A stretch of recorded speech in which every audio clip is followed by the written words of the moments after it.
প্রেম করে পালিয়ে যাওয়া মেয়ের প্রতি এক বাবার বেদনাদায়ক চিঠি। মারে, শুরুটা কিভাবে করব বুঝে উঠতে পারছিলাম না।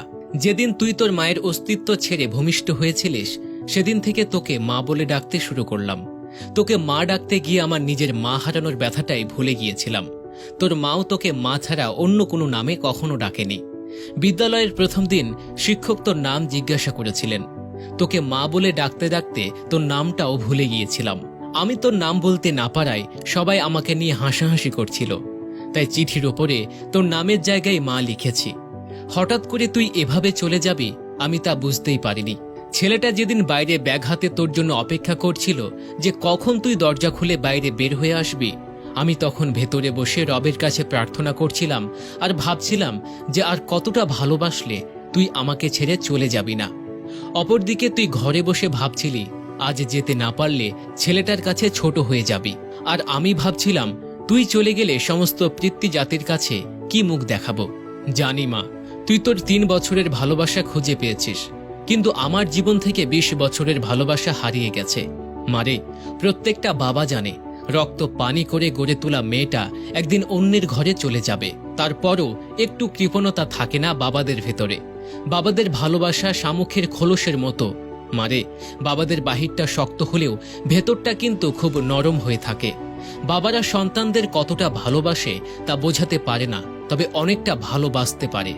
জানি রে মা, আমার লেখাগুলো পড়ে তোর খারাপ লাগতে পারে। কি করব বল? তোরা তো যৌবনে পা রাখার পর চোখ, নাক, কান সবকিছুর প্রতি বিবেচনা করে প্রেম করিস, কিন্তু যেদিন জানতে পারলাম তুই তোর মায়ের গর্ভে অবস্থান করেছিস, সেদিন বুঝতে পারিনি তুই কালো না ফর্সা হবি, ল্যাংড়া না বোবা হবি। কোনো কিছুর অপেক্ষা না করেই তোর প্রেমে পড়েছিলাম, তাই এত কিছু লিখলাম।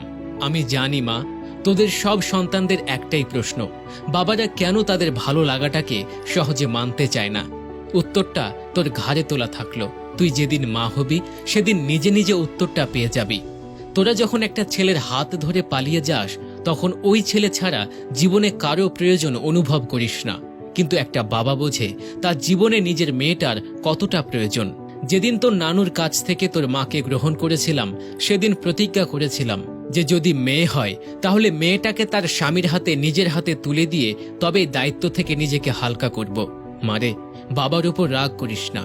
তোরা যদি অল্প দিনের ভালোবাসায় ঘর ছেড়ে পালাতে পারিস, তবে আমার 20 বছরের ভালোবাসার জন্য বেপরোয়া হব না কেন?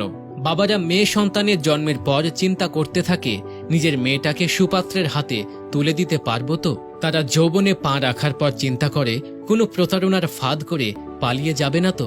তাই মেয়েদের প্রতি প্রত্যেকটা বাবার এতটা নজরদারি থাকে।